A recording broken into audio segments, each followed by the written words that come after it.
What's going on, everyone? It's been a long time since I made a video, but today we're going to be working on an R34. It's the 4-door version.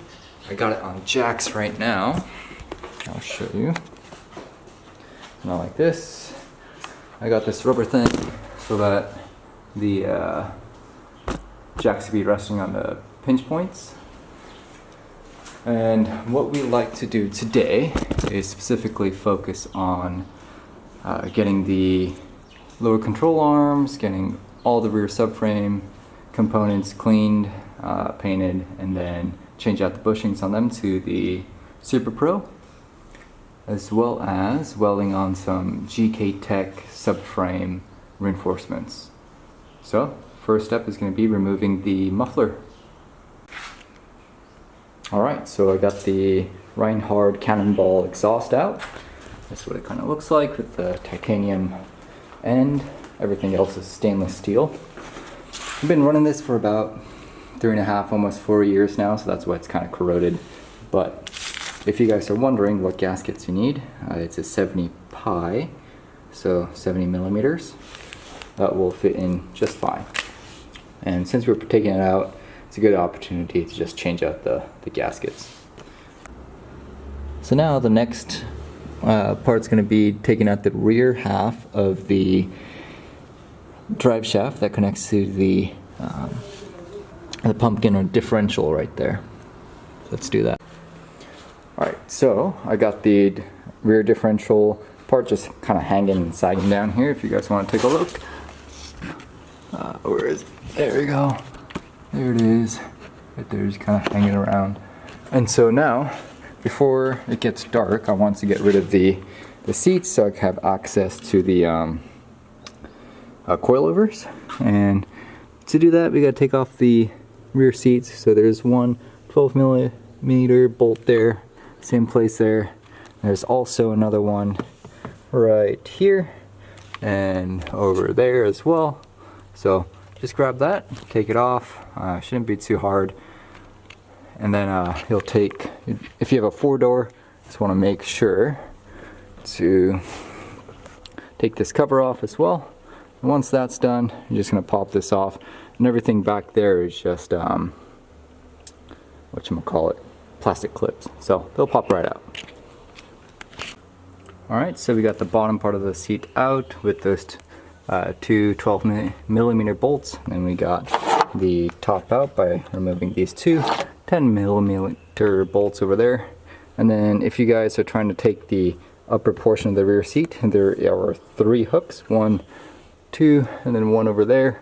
You just have to make sure the Velcro is on Velcro there, and then slightly lift the seat up and then yank it out. Now over for this guy, all you have to do is kind of get your hand under there and pop off those plastic clips. Alright, so on this side, let's start getting done the same thing. We'll start with, actually we'll start with this guy. Got some knife X. Just kind of bend that softly out.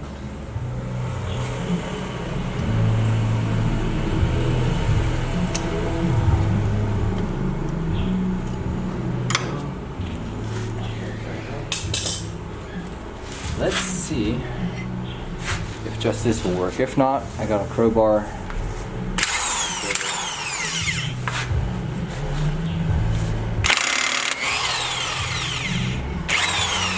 And we were lucky. Nice. Put that on there. And then we got 17 millimeter bolts on the back for the rear calipers.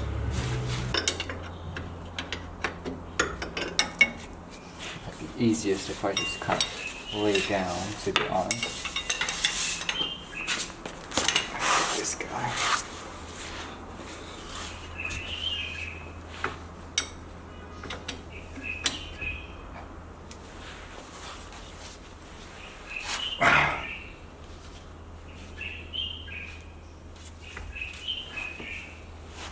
There we go.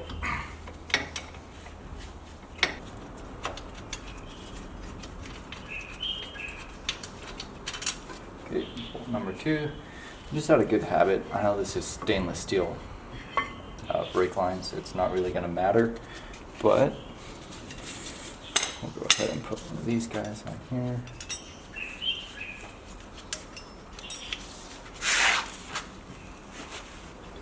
Just find this spot. Okay, there we go. And then now the parking brake should be released. I should be able to slide this guy off. Just like that. See if there's any cracks and whatnot on the parking brake. Looks alright. The same thing as before. I'm just going to take this apart. Okay. Notation, this is up.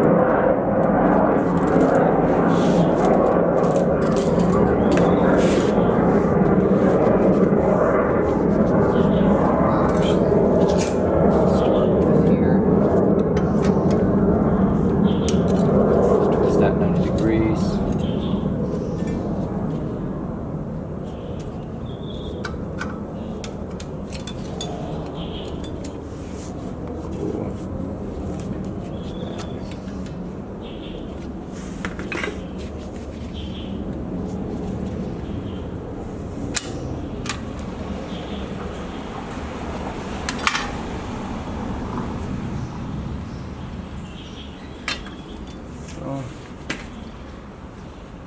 Then you got this guy.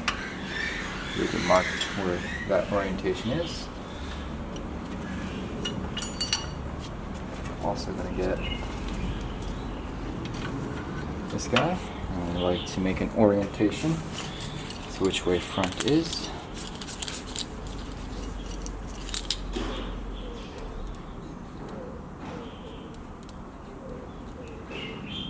Okay. If I can read it, that's good enough.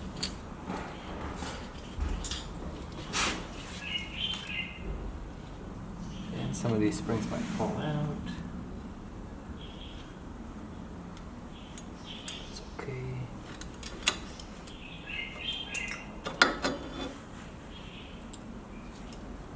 There.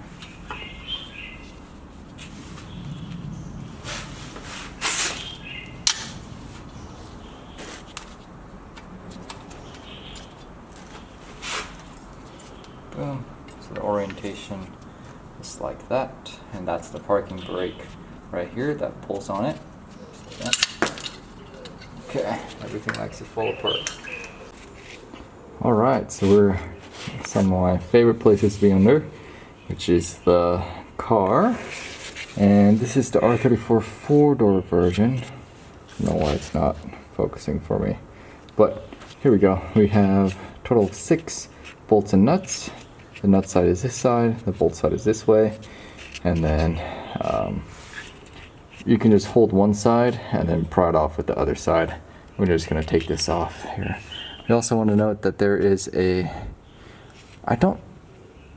that shouldn't be the speed sensor, because I just changed the transmission and I put a speed sensor on that, and that's where I'm getting the reading. Not exactly sure what this is. Maybe it is the tachometer, maybe, could be wrong, but that's that. And then you want to also just make sure that all the brackets and wiring for the wiring like this, that's just a ground piece right here. I want to make sure that's off as well. And what else did I take off? Oh, there's another connector here. Take that off. It should be all right.